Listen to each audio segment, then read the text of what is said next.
right, everybody. Welcome to November's Investing and Identity Forum. We're going to try something new and different today. But before we get started, I'm Travis Duray. I'm the founder CEO of Liminal. We are an advisory firm focused on digital identity, fintech, and everything data. We do a few really cool things around here. We do growth strategy, transaction services, market intelligence, and product design. And coming up on the end of this year, we're going to be starting to cover some more of those topics, kind of leaning into the predictions of the future, but also what's been going on kind of in this breakout year for the digital identity space. And so with that, I am joined by the typical crew here, Cameron D'Ambrosi, Managing Director here at Liminal, as well as Dave Fields, Managing Director at PTB Ventures. Welcome, guys. Thanks for having us. Hello, Travis. Hello, Cameron. Good to be back. Yeah, well, it's good to have you back. I know we missed you last month, and we're excited to kind of have you back on the session here. We're going to do a little bit differently today. Normally, if you guys are tuning in for the first time, you're probably asking what the hell I'm talking about. But if this is your maybe your third, fourth, or even your 12th time joining us here on the Investing and Identity Forum, we are doing this without any sort of presentation material. So we're going to be trying some new stuff out. We'd love some of your feedback, as we kind of progress these events. And also, we'll be publishing these on the State of Identity podcast. And so if you're tuning in through the State of Identity podcast, welcome. And if you're interested in learning more about investing trends, we have a library of previous events where we actually break down different market activities each month, including some of those movers and shakers and big deal makers during these sessions. So with that, today we're going to be talking about digital identity in the metaverse, something that I think makes people cringe would probably be the right word. Metaverse is definitely something that is very, very interesting. Obviously has major application, not just for digital identity, but pretty much for every application globally. So we're going to be talking a lot about that later in today's session. But before we get there, let's go ahead and go through some of those movers and shakers in November. We're recording this on November 15th. Given how much activity there's already been this month, I'm afraid to even kind of earmark it as kind of complete for even the November 16th air date. But we have seen a tremendous amount of activity. Of course, the big one that has everybody talking is Socure. We're going to kind of come back to those guys at that $450 million raise and talk more about some of the companies here that are making a name for themselves, but maybe not having $100 million rounds, but also having some significant success. And I think what's really interesting to kind of kick things off are two privacy transactions so far this month. One's with Ethica for $7.5 million in funding, and then Permutive, which raised $75 million for privacy first infrastructure for programmatic advertising. So I want to open it up to you guys here. Privacy, something we all always talk about, something we haven't really seen a lot of investment in. Recently we have, right? So we've been seeing some investment come in for the ads-based businesses. We've seen some investment come in for privacy-centric platforms for news. Obviously, now we're starting to see real dollars and cents kind of flow into this space. What does this mean? Are we seeing a trend here, or are these just, two really cool deals for two companies?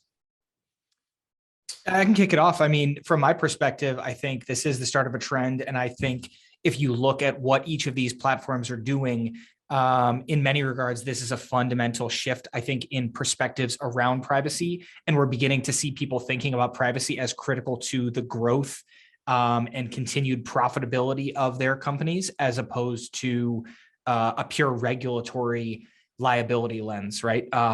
Permutive is about how to succeed in terms of, putting meaningful ad impressions in front of consumers in a world in which third-party cookies no longer exist.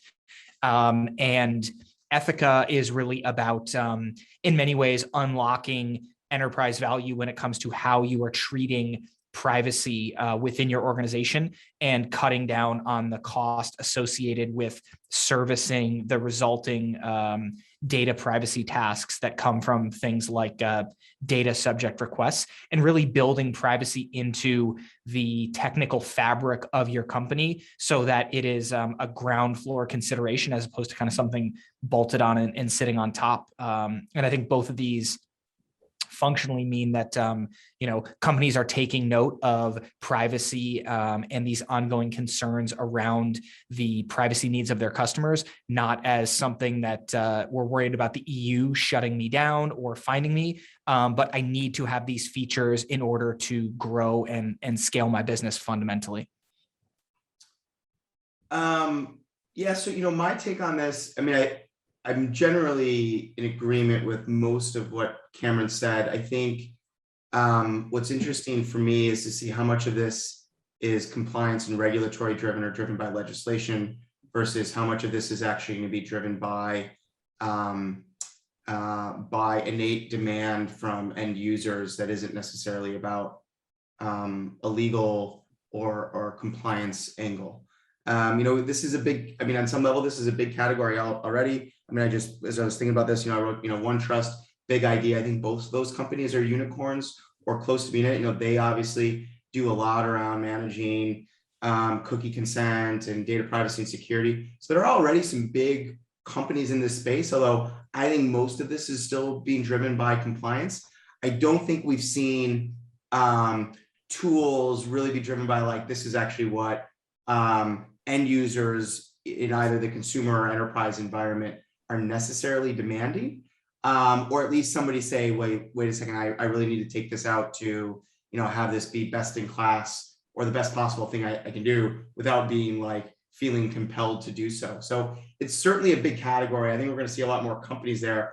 I'm just curious to see at some point if we see something that's market driven rather than being regulatory driven. So like that's the big question mark for me, although certainly it's a big category already. And I mean, I think we're going to see certainly a lot more companies in this space.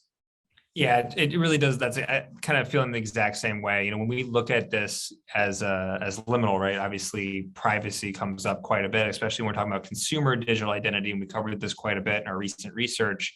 And what we found is consumers, of course, want privacy. That's something that when given the option and it's easy, they will do it. I think what's interesting here with the company Permutive, if that's how you actually say it, is that the first party cookie side of things is really, really interesting. And I think one of those, I've seen, countless pitch decks at this point talking about how they can build a network of first party cookies and how they can have individuals consent into this.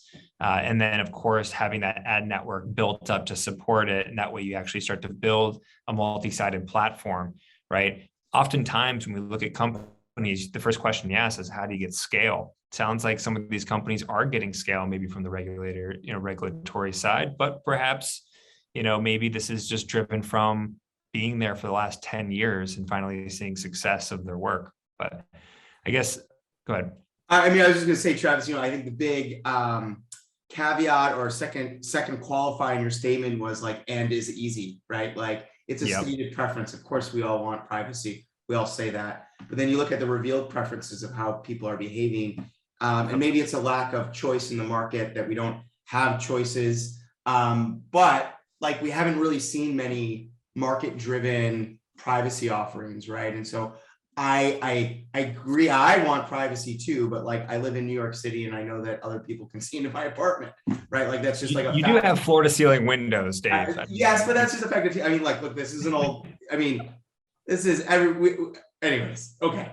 That said, so I'm curious, like, when will consumers actually start to like drive some of this beyond just saying like, yes, of course I want privacy. Yeah. Yeah, I think we'll see where, does it actually produce meaningful results? Like, I think, going back to this research-based privacy paradox, and then what you saw with Apple and like, do not track me in apps. If it's easy for consumers to use and they actually think it does something, they do adopt it. So I think we're maybe about to hit that tipping point now. Yeah. I think it's interesting. It'll be something we'll probably, continue to talk about as this obviously becomes more important, especially as we talk about the metaverse later on in today's session. We also saw some deals in the fraud and risk space, an area that if you go through all of our previous investing in identity forums, we cover quite a bit, given the amount of money flowing into the space. Obviously in 2020 with COVID, e-commerce trends rose. We saw kind of a lot of these companies be the beneficiary of those increases. That has continued throughout 2021. And now we're starting to see not just the platforms raise money, but a lot of these kind of technology providers, these point solutions, whatever you would like to call them. Not saying these here that we're going to talk about, but just generally, we're seeing more point solutions raise decent rounds and kind of put fuel into their tanks. One of those companies is Fingerprint.js, raising 32 million bucks. Now, this company is really interesting. I know Cameron, we as a company have been talking to these guys for a while.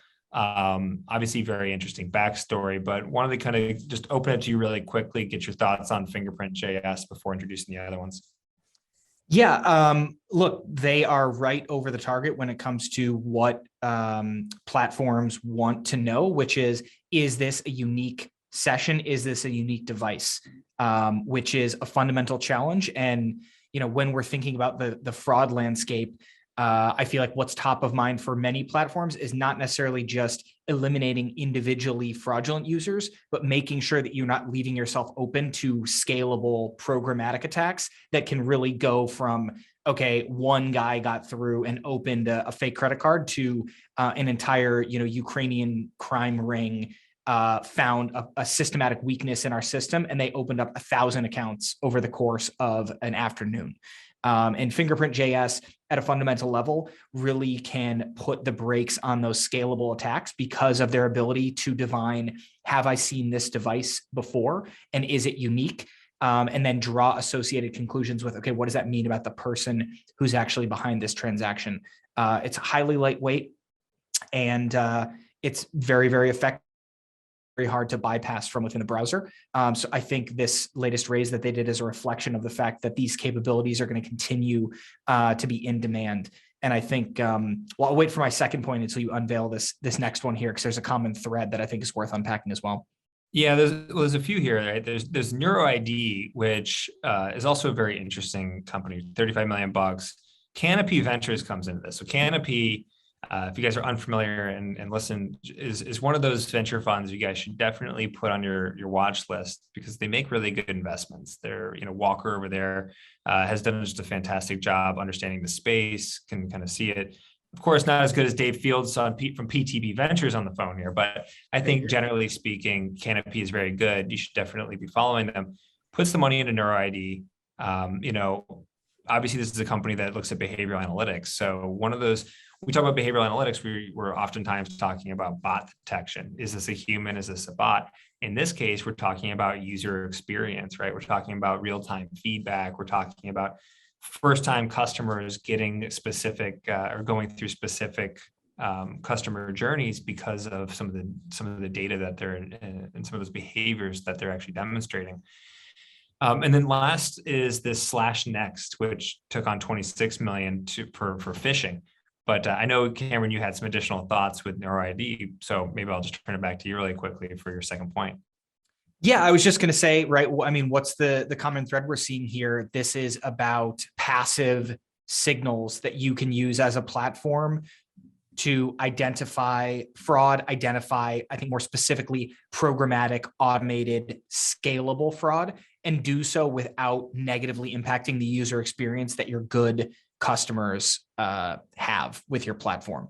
And I think we're seeing that the point solutions, to your point, that are gaining traction here, network effects, big commonality, passive as opposed to active, big commonality, and ability to, again, be really effective at uncovering and shutting down programmatic, highly scalable fraud vectors within a platform successfully. If you can tick those boxes, I think you're gonna see investors knocking on your door. Yeah. So Dave, is he right? Is that we're going to see you and your kin starting to knock on the door if you can knock those types of traits out? Well, look, I mean, to me, what's interesting is that we're seeing, I think what you described earlier is like, the point solution versus the platform or the bundled angle. And why are we seeing point solutions now raise some what we would think of as point solutions raise some pretty large rounds, right? And so what I think that reflects is the diversity of segments and the breadth and depth of use cases for identity. And so what I would think, and so obviously there are different product and technology architectures that you use to deliver these services, right? And so what to me is interesting is that you look at these two things, and when I read their press releases and read their news articles, they don't talk as much about banking and financial services, where I think we've seen a lot of device fingerprinting solutions, and they're on like several iterations of device fingerprinting and like behavioral analytics and their anti-fraud programs. And now we're starting to see this trickle down both into certainly when you look at Neuro-ID, those are some larger customer focused and even some B2B markets. And then Fingerprint.js, actually, I believe they're much more looking at developers, which tells me much more like the lower end, or the smaller consumer end of the segment. And so we're just seeing these solutions now really trickle down elsewhere.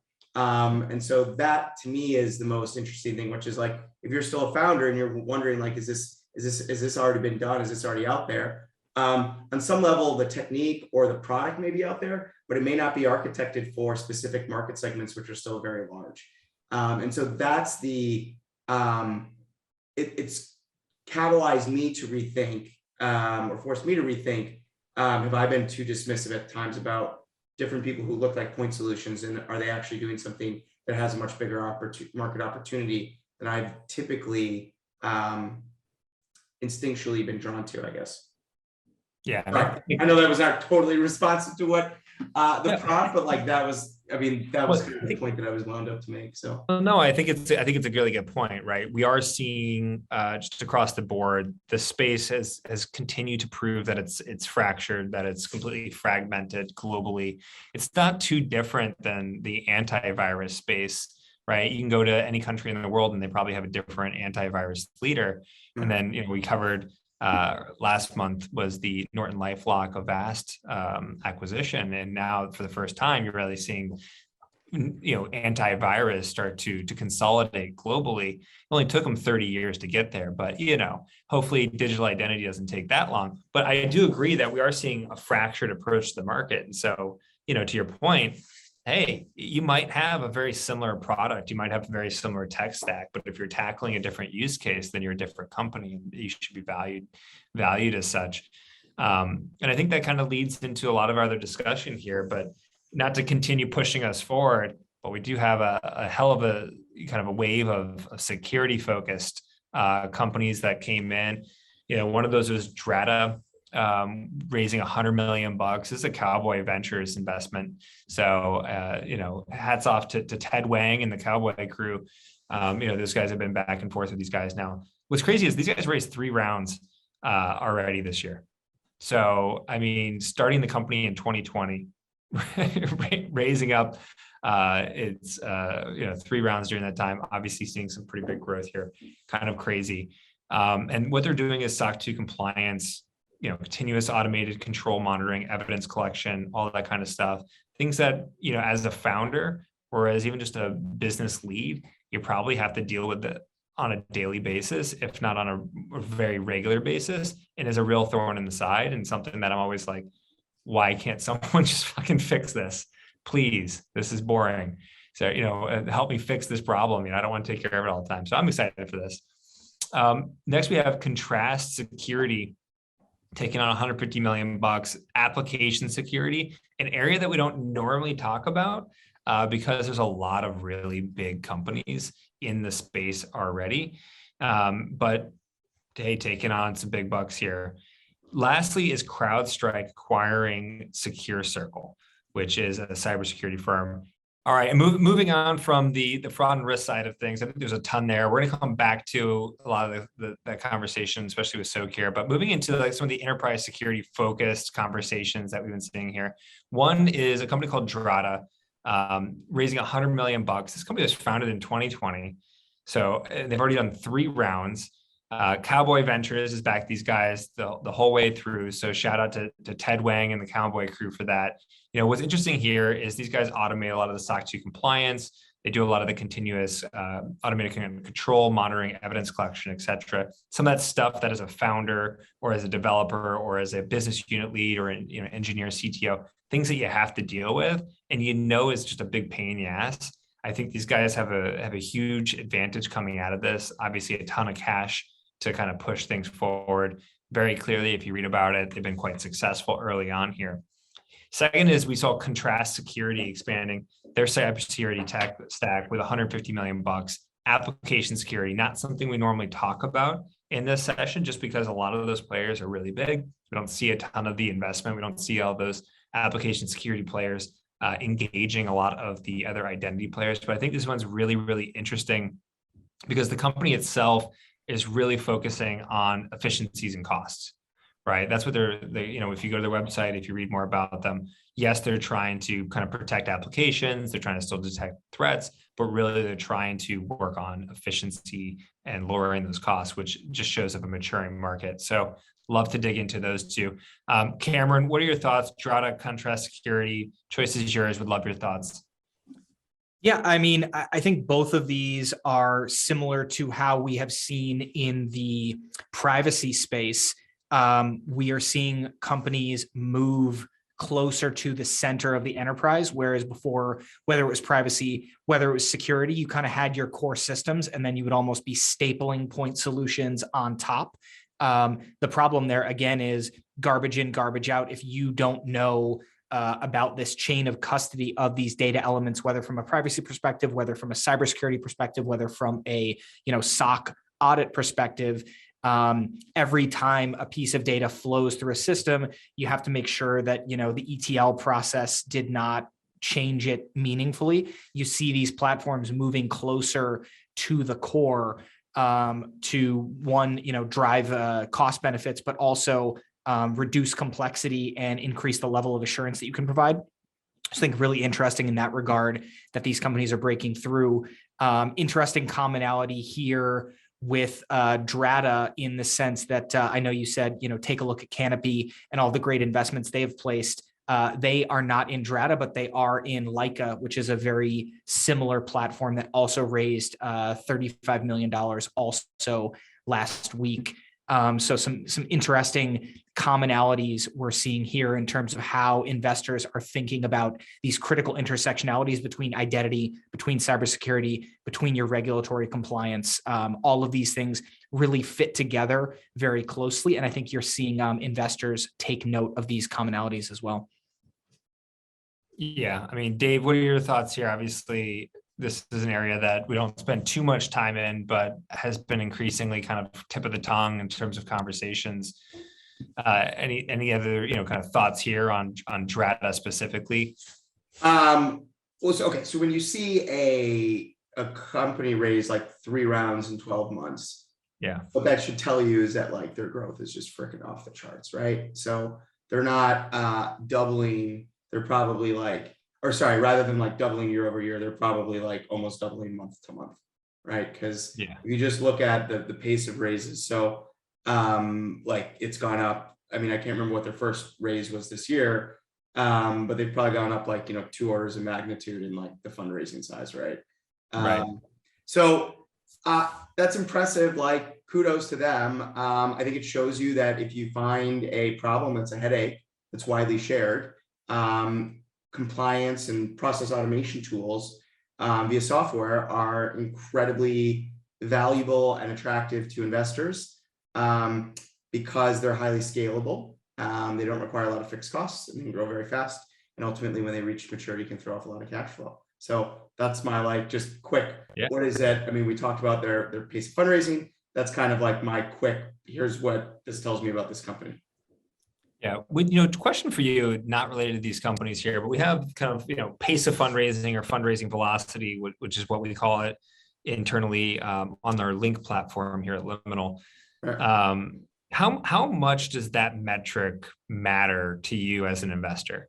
Or does it really matter? Is it something that you kind of focus on saying like, hey, these guys are raising, every 8 months, or, every 2 years, or, hey, maybe this company raises once every 3 years. Are those signals that really mean much to you, or is it case by case basis? Well, so the answer is it depends, right? Now, there are different formulas that people try to use for saying like, look, if this is what your annualized growth rate, like this is how I should then translate that into a price to sales ratio, right? Like there is some linearity or relationship between growth rate and price to sales multiple. And if you look at different SaaS valuation charts that are out there, Bessemer puts out a great one for their cloud index. That's easy to look up. You can generally see the relationship in public cloud companies between growth and price to sales metrics, right? Just to point people there where they can see them if they're not as familiar with this. So what that tells, where I would like potentially get concerned, right, is, if you're extrapolating, it can reflect risk in the deal, right? So if you have somebody who you're valuing, 100 times revenue, which is not that uncommon these days, particularly in things that are in data security, cybersecurity, data security. You're seeing companies now that only have maybe potentially a few $1 million of actual GAAP revenues, potentially being valued at $1 billion because they're all of a sudden just growing so fast, right? So like fast growth can also be reflective of risk, right? Risk and return are related. So it may be that they can compound those growth rates for a very long time out, as far as the eye can see. It could also mean that if that growth rate slows, that valuation is going to collapse much faster than just as fast as it's grown and expanded, right? So to me, it's like, it's totally it depends. Like when it's totally, it depends. Second, like, for certain companies that are slower, it may just mean that they have a longer sales cycle. And so the proof points and the metrics between fundraising rounds is longer. Sometimes you see companies that are raising 9-figure rounds. That's because rather than the traditional sort of like maybe 18 to 24 month fundraising cycle, they want to be on something that's more like 3 to 5 years. Typically what it tells me is that their sales cycle and their product implementation cycle with their clients can be much longer. So it just takes, you need to capitalize a company more heavily, just so it takes longer to turn over those extra cards, to kind of use a poker metaphor, versus something that maybe is consumer or developer focused, where you're going to be able to see metrics and information are going to come in much faster on 6 to 9 month cycles. So you kind of have to unpack as kind of I think I talked about earlier, what's the market segment, who are the users, like that's going to tell you, like, is there information that actually comes to market fast enough to then fundraise and show real milestones. Like that's what it kind of like, to me, investor hat is like, what's the risk reward? What does this actually reflect? And then secondarily, there's like, is this just appropriate and prudent for this company? Right. Certain companies are just naturally going to have much longer fundraising cycles. No, I think that's extremely helpful. And I know for this audience, that's probably something they're always thinking about, right? You see companies raise back to back. And again, I keep hinting towards the Socure conversation, but that's a company that just raised kind of nearly back-to-back rounds and is probably already talking about their next round with investors, right? And you kind of look at that and you say, should I be doing that, right? As a founder, you always kind of have this FOMO of like, what are they doing and how are they doing it? Why are they doing that? And it's easy to kind of take your eye off the ball when you're kind of comparing yourself to the market, because here we are comparing people against the market, right? And so I think just to touch base on that a little bit, like Socure clearly had an incredible acceleration of growth once COVID hit, right? Yeah. With digital onboarding. If you look at their previous fundraising, I'm not a Socure investor. Sadly, but they were their fundraising. I think they were usually going like 2 years between fundraisers. Like, so there's clearly been a real acceleration, and it probably means that and I guess should we wait till I was going to start talking about the deal now? Okay, get into it. Yeah. The interesting thing about Socure is they've now, $450 million at a $4.5 billion valuation. Whoever's investing right now is probably looking for a 2 to 3x on their investment, right? Growth, if it was like a little bit earlier in the growth cycle, I would say, typically investors are underwriting to like a 3 to 5 times return. Now it's probably a little tighter than that, but it also tells me that they're gearing up for an IPO. And there's a couple things. One, the amount of cash that they just put on the balance sheet. I think they've raised, it's got to be close to like $600 or $700 million now this year. So that's a ton of cash.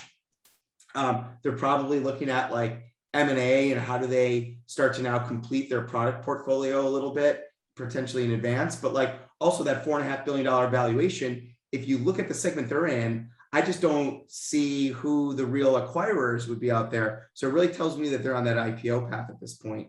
If they were $5 billion in, valuation in a different part of the segment where, you've got companies like Microsoft, Salesforce, Google as potential acquirers, then like, look, $5 billion valuation is really not that big a deal. The $500 billion companies can digest $20-30 billion acquisitions, no problem. I don't know who in the identity verification space can digest something like that. So to me, it's like almost certainly the exit now for Socure has got to be an IPO, and it's how soon is that IPO and like how much M&A do they want to do in advance of an IPO? That's kind of like my read on that deal. Yeah, well, I think I think that definitely makes sense here. Accel coming in, T. Rowe Price, Bain Capital, Tiger Global, just some pre-IPO investors, right? Like that's very clear. The signal here, valuation of this company jumped quite significantly, right? I think it was rumored to be somewhere around 500 million in the last, in 2020 in the summer, and now it's at 4.5 billion bucks. But they're crushing it, right? They service 12 out of the top 15 banks here in the US, as well as many, if not most, of the fintechs and crypto exchanges. It's really about, for me, yes, they very clearly have this path forward for them. Massive growth very quickly. They're accumulating some of the best talent in the market, quite literally. I think, if you go look at their recent hires, right? Eric Woodward, good friend of the Liminal crew here, right? One of our advisors is kind of supporting their business now. You're talking about people that are true experts in this field are now on board the Socure train. Where do they go from here is my big question, right? What is the product? Where are those gaps? What is the strategy, right? This is US focused. Clearly to me, like, I think there's 3 very clear paths forward for these guys. I think one is something we've talked about a little bit here, right? Credit decisioning. We've talked a little bit about some of the companies getting into that space, especially with the onboarding as a service, the orchestration players. What does that mean? Companies like Alloy, when we profiled them a few months back, as well as a federal use case, not too dissimilar to ID.me, right? I think they even put this in the press release referring to Matt Thompson, bringing Matt Thompson on, former co-founder of ID.me, then kind of bounced around from Cap One to Idemia, building out federal identity businesses, and now at Socure, right? And I look at that and I say, credit decisioning, federal use cases, I'm smelling a big partnership here. I'm smelling a partnership with Equifax, with Experian, with TransUnion, someone that's big that already has their kind of claws into the federal ecosystem, but also the credit decisioning ecosystem. So to me, I think some of this money and some of their focus needs to be on these big partnerships, finding one of those big partners, as well as kind of padding their product portfolio with federal focused businesses, which is the opposite of fast-paced AI first businesses like Socure in many regards. Right. And then also credit decisioning, right? How do you kind of think about the future of credit? The last thing I'll say is they're US focused, right? When do they break out of the US? This is a big market. If someone's underwriting this thing at $10-12 billion, is global expansion in the future, or do they sit here and compete directly at home? I don't know, Cameron, what are your thoughts on all this? I mean, I think I agree pretty broadly with everything you guys are saying, right? I mean, we know for a fact that to remain sticky and to resist being, ripped and replaced by the latest flavor du jour, you need to figure out how you can add and sustain value across the entirety of that consumer life cycle.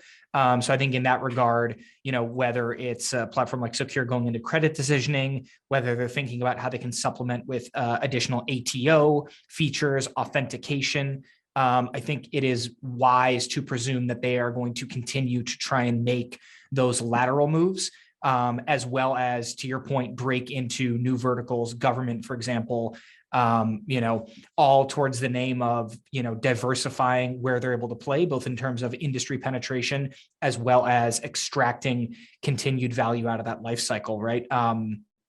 At some point, we are going to get to that point of the curve where everybody has been onboarded to enough core platforms, and the federation is going to take over, where you're trusted, you have a trusted identity, and you're going to start, taking that with you, moving that around. Where does that leave a platform whose core growth engine is just new user sign up, new user onboarding? So I think across the space, we are seeing the guys who are stuck at that moment of onboarding, that T+0 moment, try and figure out where can I go next, because they understand that this is not going to be a gold rush on the onboarding side that is sustainable. You got to figure out how you can be useful after all of the gold has been dug out of the mountain, and sell little tiny Dremel tools to carve jewelry or something else, because pickaxes and blue jeans isn't going to cut it anymore. Nothing wrong with pickaxes and blue jeans, Cameron. I mean, a Dremel tool and blue jeans looks just as good. I think you're spot on here. Well, I think I want to carry us forward because I know we're on time here, but I think this is extremely interesting. The deal to continue watching, but also what is the impact? How do people respond to it? I think is going to probably come up later in our prediction section. But we did jump forward a little bit in our agenda. We did have two more deals. Really, I actually want to talk about one more deal, which is McAfee, right? Company's been taken out. It's going to be going private. At least that's what the plan is currently. Advent International coming in with a kind of consortium of folks to buy this out at a $14 billion valuation. I think this is super interesting. I know you guys have some thoughts on this as well. To me, though, what does this mean? Obviously, this is on the heels of NortonLifeLock and Avast, right? We talked about it twice here already today. Big movement. You're talking about NortonLifeLock, Avast coming together. These are two very, very big companies with massive reach in consumer cybersecurity. McAfee being the other, right? So what does this do to that deal with Avast, which hasn't fully matriculated yet, right? That's not going to happen until next year. And then what are the other impact on some of the other consumer cybersecurity firms out there, right? There are a handful of really interesting consumer cybersecurity firms around identity theft protection, like Allstate Identity, right? Like IDIQ, a handful of these guys that are doing very, very well, but could probably see some impact here when this company goes private. But what are you guys' thoughts on McAfee going private, and just McAfee in general? Look, I think, McAfee is interesting, right? Because it's now traded hands and gone through, it's gone through several different iterations, right? It was owned by Intel at one point. I actually thought it was previously in the hands of private equity owners as well. So I think this is actually the second time it's going to pass through private equity ownership. That's right. Yeah, it went public in 2020 and then now it's taken back out. Right. So, what it tells me, look, McAfee, is one of the oldest cybersecurity virus protection companies. They have they have a portfolio of different business lines. What this tells me is that usually, you see a buyout like this, Advent probably thinks that there are some lines that are non-business. There are some lines of business which are non-core. And then there's some part of the company, some business line of portfolio that they see synergy opportunities, probably, potentially revenue on the revenue side or on the cost side, where they can combine it with other businesses and then create a larger thing. And so it's probably a 3 to 5 year hold. And it's best it's typically best to do these sort of company repositionings these days, certainly in private markets rather than public markets, just because you can have typically what you see is that the revenue growth and margin improvement is not very smooth. It's hard to communicate these things and then hit milestones hit milestones with a lot of like precision in the calendar, right? And so that's typically one of the arguments that you make for private equity ownership is like, look, we can take control of an asset, reposition it in our hands. We'll be very patient owners. We can capitalize, we can put a lot more money into it because we'll have greater access to management and granularity in the performance of the business. We'll be far more comfortable injecting equity infusions and working with lenders. And it's easier to do that in private hands rather than in the visibility of like public markets and retail investors. So that's probably what's going on here. That would be my guess, although I'm not an expert on the McAfee stock these days. Yeah, Cameron, I know you're just a fan of John McAfee. What are your general thoughts on John McAfee?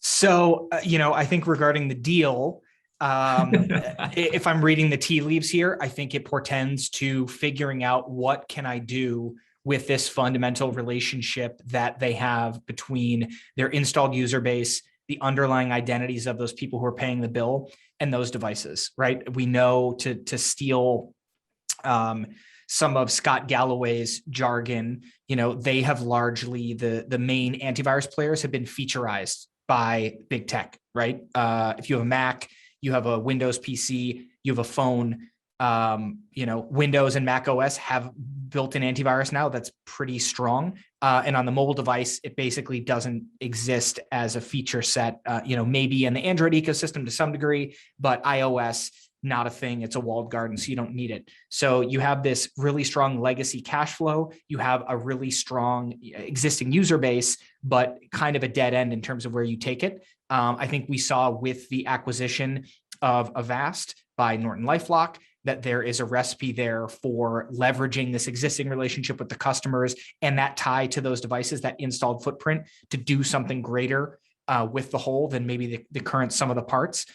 Don't have any inside baseball on what's going to happen with McAfee, but I have to presume that some sort of digital identity play is in the works, again, to take this advantage you have from being installed on all of these devices. And similar to, as we talked about with these plays that are doing passive identity and fraud detection that we saw gaining traction, raising big rounds recently, figure out how a McAfee offering fits into this new landscape where understanding the integrity of a device can really share and federate value out into the broader identity ecosystem.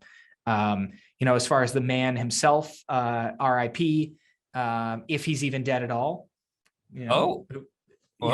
Hate to open that can of worms, but who's to say if he isn't enjoying a cold one with Elvis somewhere right now? Yeah, maybe he led this deal with Advent. TBD, we'll find out. All right, well, with that, I think that's a lot of deals for 2 weeks, which is wild, right? I think that's kind of the main thing here. And there's many more deals ahead of that. And if you're listening to this and you guys are trying to follow along with the deals, we do have a morning daily brief. Feel free to email us to be added to that list at info@liminal.co. Happy to add you guys, where we talk about kind of the most important news of the day, plus some of those deals that are happening. But let's move to our main topic, which is digital identity in the metaverse. And so I'll kind of preface this. Usually we want to kind of spend 10, 15 minutes on the topic, but I know we're kind of running tight on that. But the metaverse has been around for quite some time. It's not necessarily a new thing, but it's really about the idea of some form of persistent online 3D virtual environment that has some sort of conventional personal computing elements of it, right? So we can think about Ultima Online. You can think about EverQuest, World of Warcraft, Second Life, these video games where you have an avatar in online and you can be able to engage with other individuals that are also performing whatever they're trying to do online in their own avatar. Now, why this is super important, I think for one is the metaverse also represents a massive economy, right? We've talked about this actually quite a bit previously on talking about how downloadable content or DLC is this massive opportunity for digital identity. A lot of these platforms and big games like Fortnite have big game drops, and you can actually go sell those things on auction houses. So there's a lot of value already being created in the metaverse, which where there's commerce, there's a need for identity. And so, I think now is the time, excuse me, to start thinking about this. Facebook transitioning over to Meta, I think, is a real heavy stamp on here. But also the fact that in Q3 alone, NFT spending went up from $1.3, $1.2 billion in Q1 and Q2 to over $10.7 billion in Q3. So we're seeing massive interest in actual, spend in NFTs, which of course fall right into this concept of a metaverse. We're seeing cryptocurrencies like Bitcoin and Ethereum become institutionalized. We're seeing institutionalized investors come into it, governments starting to adopt cryptocurrencies. We're seeing new cryptos supporting NFTs rapidly rising in value. So we're seeing the commerce side start to mature very, very quickly. And I know you guys know a lot about this. We're obviously seeing the metaverse being a major topic. Technology is getting to a point where we can actually start to have a conversation about what a metaverse could look like and what that role is. So with that, I have some questions I want to open up to you guys. You can take it wherever you'd like. But hey, metaverse, is this actually the time we should be talking about this? Or is this just a, buzzword right now, something, hey, digital identity, the way we already have it, it's going to solve for it regardless. What are your thoughts on the metaverse, generally speaking? Should we be prepared for the oasis to happen? I mean, I think. Go ahead, Dave.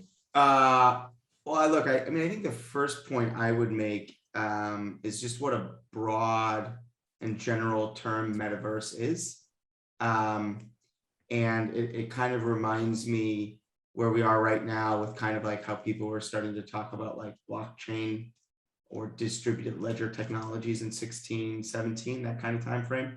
Now, obviously, like, Bitcoin goes back to 2009 is when it was launched. But so I think you have to be like thoughtful about using this incredibly broad catch-all term that means a lot of different things, right? Like, obviously, there's going to be some Facebook play. There are going to be closed environments or closed systems where you have a platform operator that really sets the rules of the road. And I think we're also going to end up with open permissionless systems, which to me really just is then into that sort of permissionless ledger world, or the real blockchain world.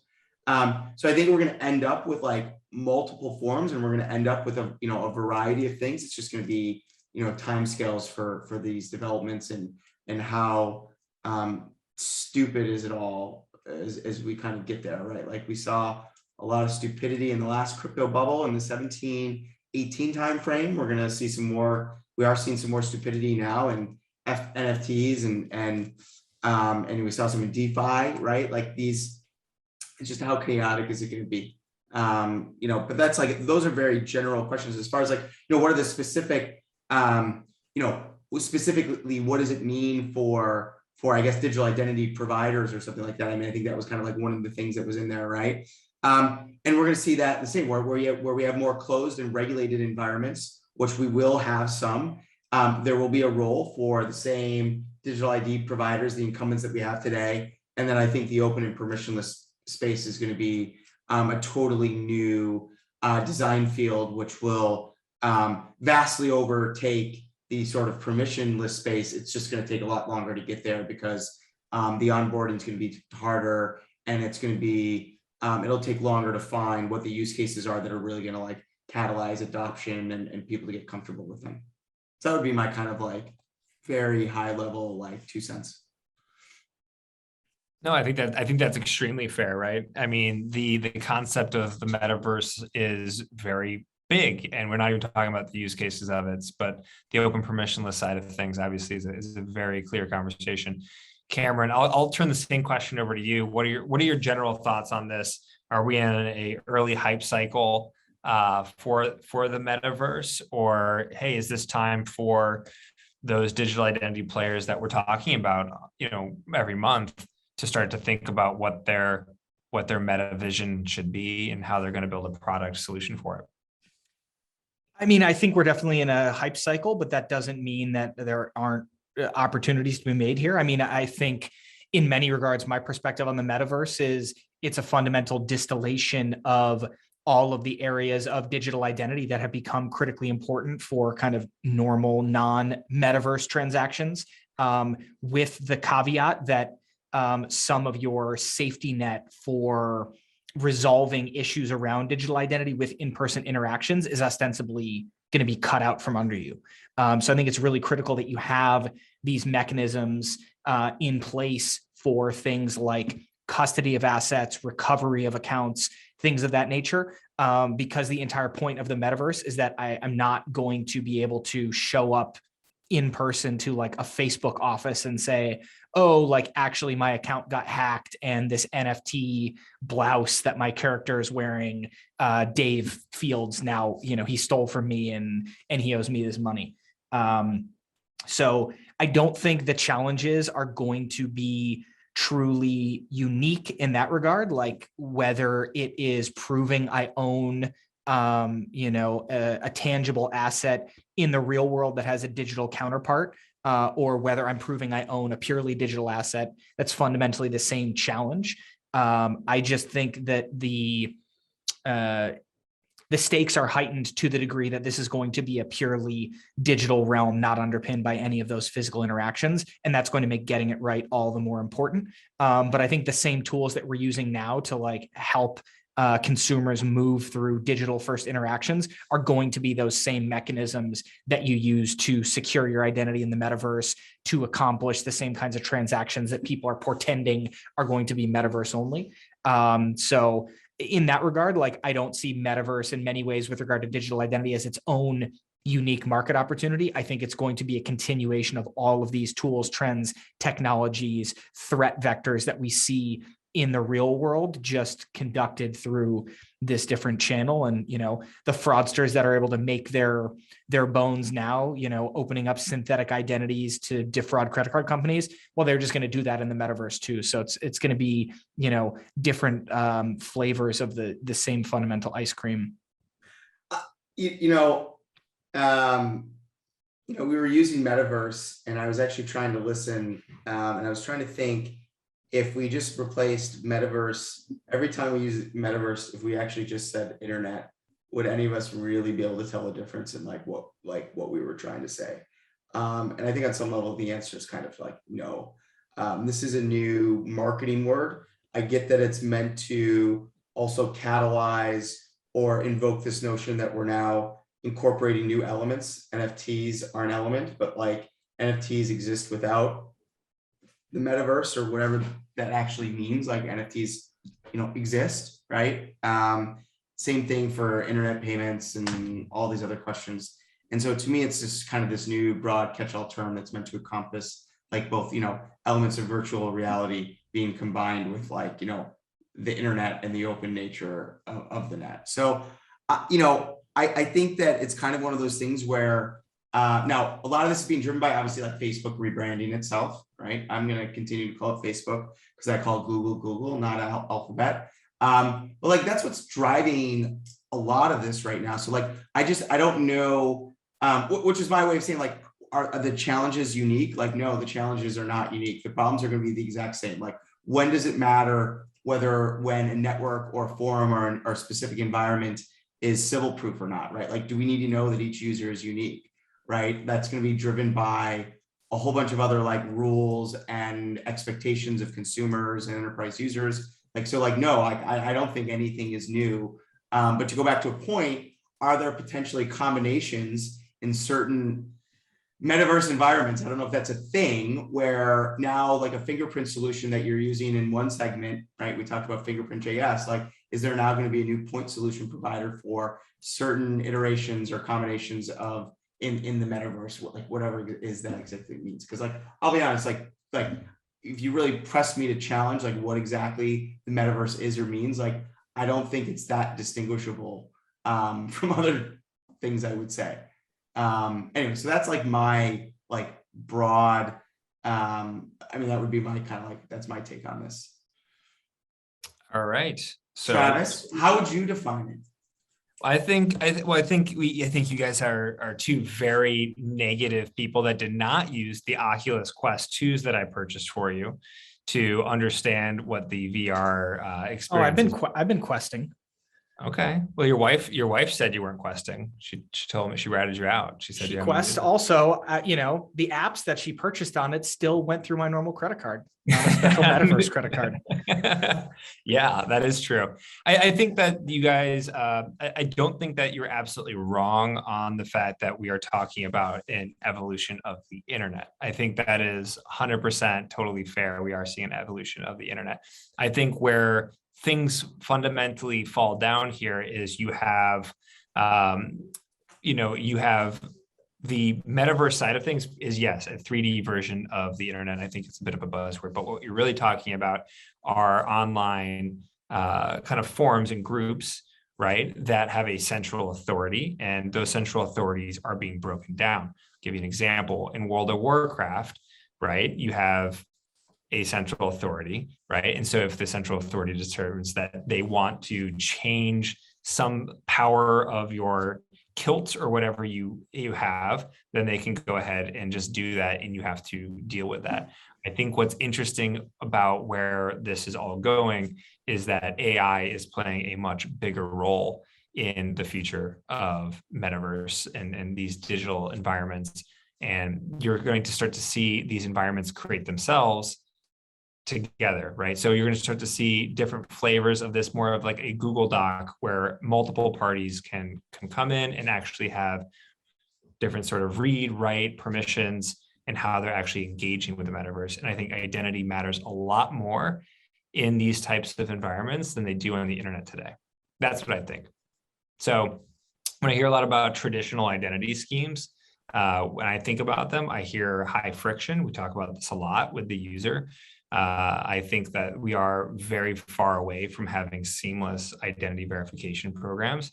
And I also think that the idea that we have to protect kids online is also going to become a very big conversation. We've talked about age assurance, age verification quite a bit here. And that conversation is only going to get louder and louder and louder as kids start to put on VR headsets to go to school.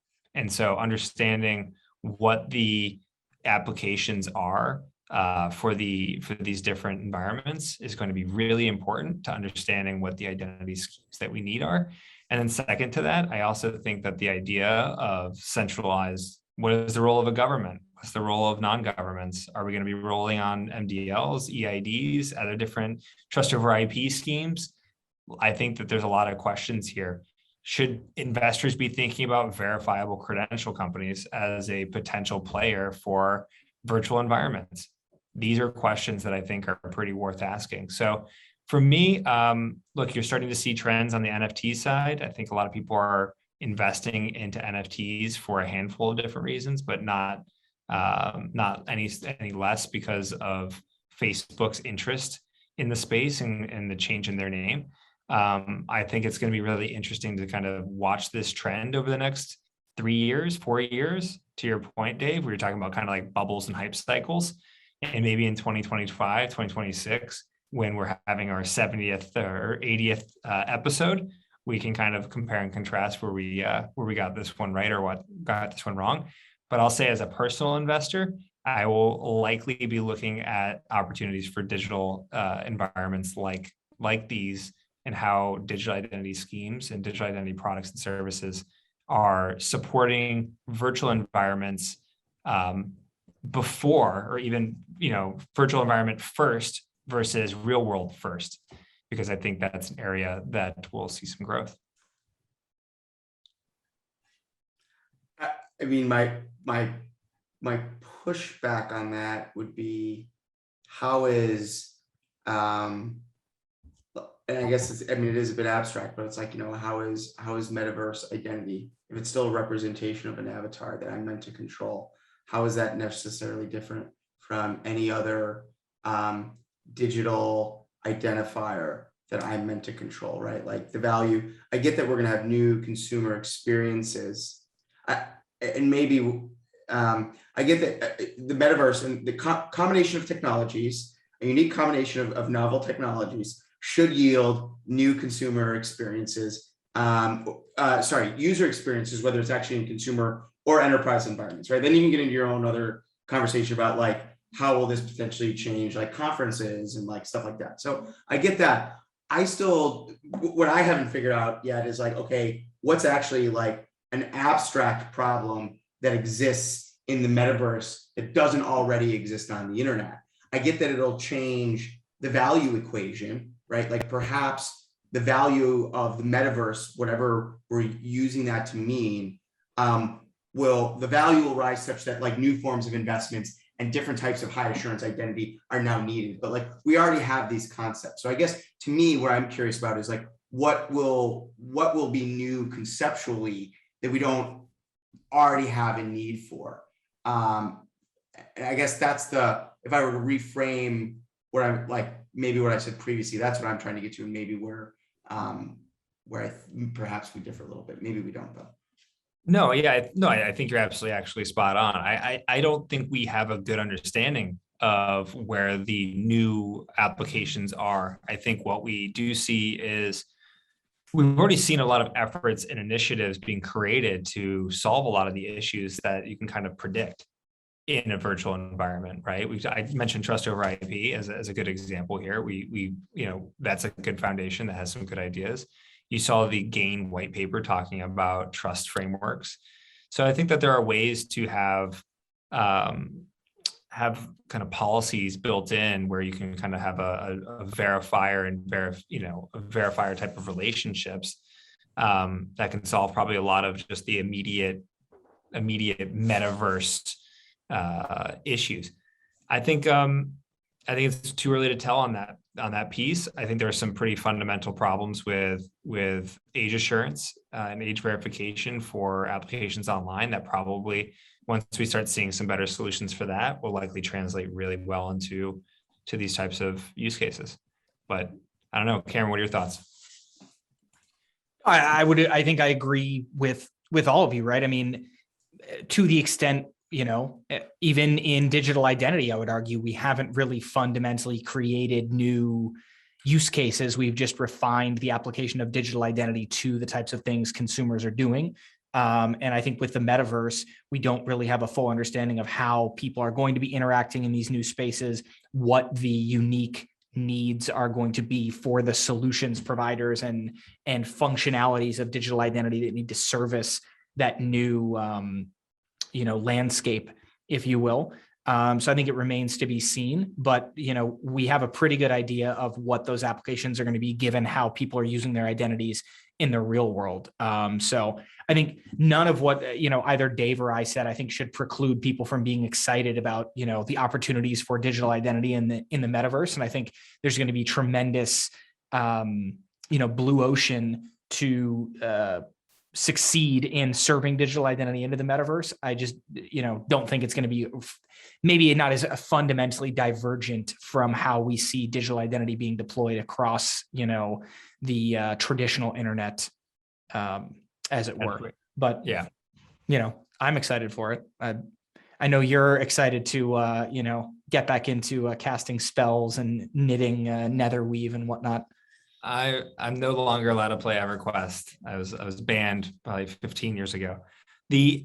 I think so. We are at time, which is unfortunate because we didn't get to our Fields of Dreams section. So we will come back in December. We'll talk about those predictions as well as talk through some of those changes to our landscape. So we do have a 2022 digital identity landscape that we'll be presenting here in the coming weeks. And so we will kind of leverage that here for next month's conversation. And again, thank you all for joining us, whether that was virtually via the webinar here, or if you're watching this as a recording, or if you're listening to this on your favorite podcast radio station, Jade of Identity. So thank you guys so much, Dave, You're Cameron. welcome. Great to Thank have you you. guys, and we will catch you guys next month. Thanks, everybody.